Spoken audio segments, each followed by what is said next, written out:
serious case. I have a friend who is afraid of spiders. This isn't very unusual. A lot of people are afraid of spiders. I don't really like spiders much myself. I don't mind them if I see them outside in the garden, as long as they are not too big. But if one comes in the house, especially if it's one of those really big spiders with furry legs and little red eyes, then I go itch and I try to get rid of it. Usually, I'll use a brush to get rid of the spider. But if I feel breath, then I'll put a glass over the top of it, slide a piece of paper under the glass, and then take it outside. This is quite normal, I think, but my friend isn't afraid of spiders in any normal way. She isn't just afraid of spiders, she is totally, completely, and utterly terrified of them. When my friend sees a spider, she doesn't just go ah or run away or ask someone else to get rid of the horrible creepy crawly.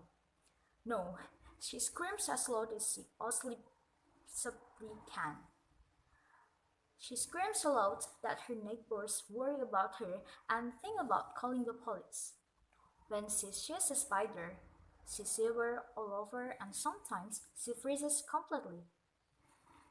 She can't move at all because she is so terrified. Sometimes she even faints. But my friend had a surprise for me when we met for coffee last week. Guess what? She asked me. What? I said.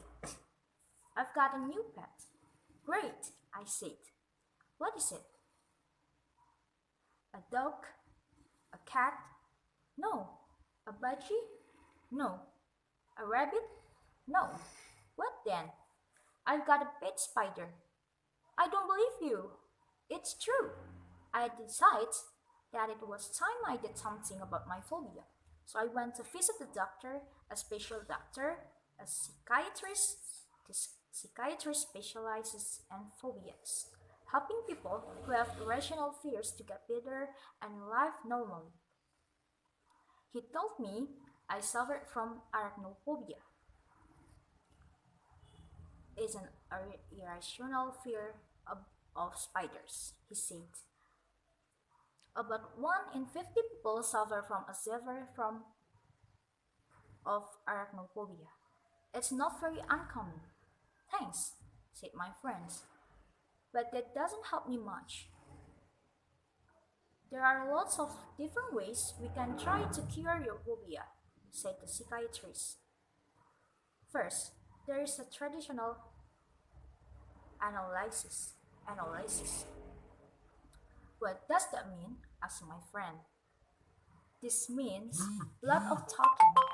We try to find out exactly why you have such a terrible fear of spiders. Perhaps it's linked to something that happened to you when you were a child. Oh dear, said my friend. That sounds quite worrying. It can take a long time, said the psychiatrist.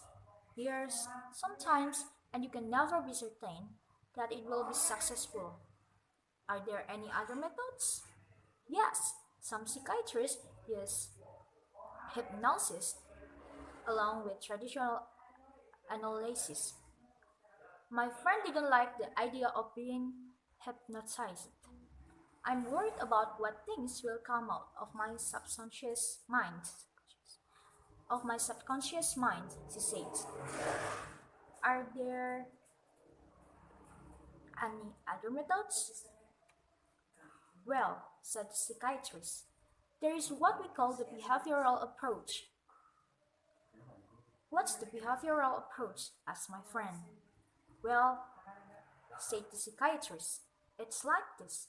The psychiatrist got out a small spider from his desk. It wasn't a real spider.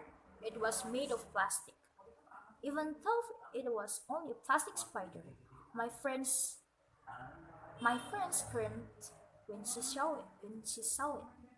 Don't worry, said the psychiatrist. It's not a real spider. I know, said my friend, but I'm afraid of it just the same. Said the psychiatrist. A serious case. He put the plastic spider on the desk. When my friend stopped screaming, the psychiatrist told her to touch it.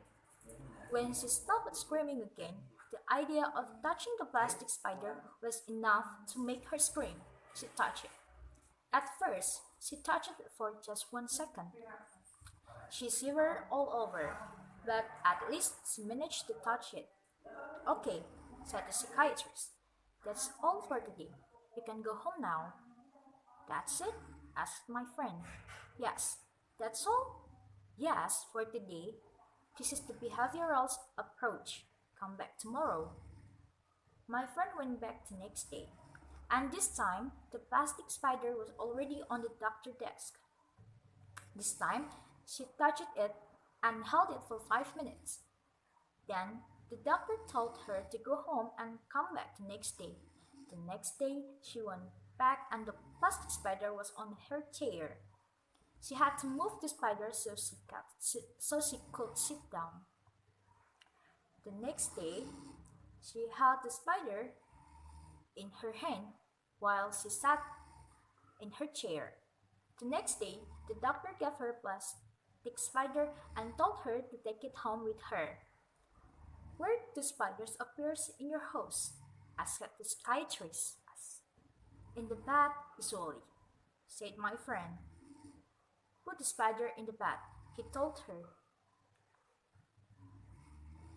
My friend was terrified of the spider in the bath, but she managed not to scream when she saw it there. It's only a plastic spider, she told herself. The next day, the psychiatrist told her to put the spider in her living room. My friend put it on top of the television. At first, she thought that spider was watching her and she felt afraid. Then, she told herself that it was only a plastic spider. The next day, the psychiatrist told her to put the spider in her bed. No way, she said. Absolutely not. Why not? Asked the psychiatrist. It's a spider, replied my friend. No, it's not, said the psychiatrist. It's a plastic spider. It's not a real one. My friend realized that her doctor was right. She put the plastic spider in her bed and she slept there all night with it in her bed. She only felt a little bit afraid. The next day, she went back to the psychiatrist. This time, she had a shock, a big shock. Sitting in the middle of the doctor's desk, there was a spider, and this time it was a real spider. My friend was about to scream and run away, but she didn't. She sat on the other side of the room, as far away as possible from the spider, for about 5 minutes. Then she got up and left the room.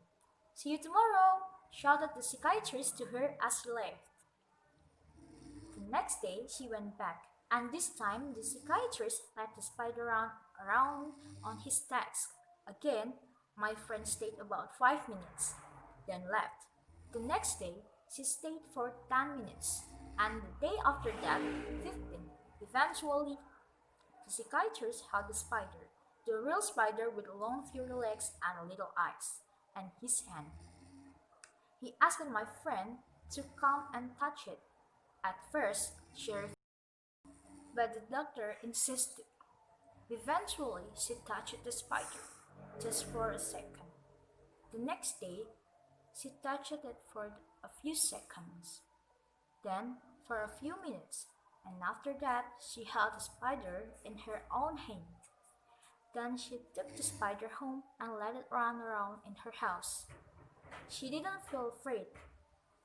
Well, okay, she did feel afraid, but only a tiny bit. So now I've got a big spider, she told me again. Well done, I said. There's only one problem, she said, and as she spoke, I noticed that she was shivering all over. Then she screamed and climbed up on the chair. She was pointing to something on the floor. Over there, she screamed. Look, it's a beetle.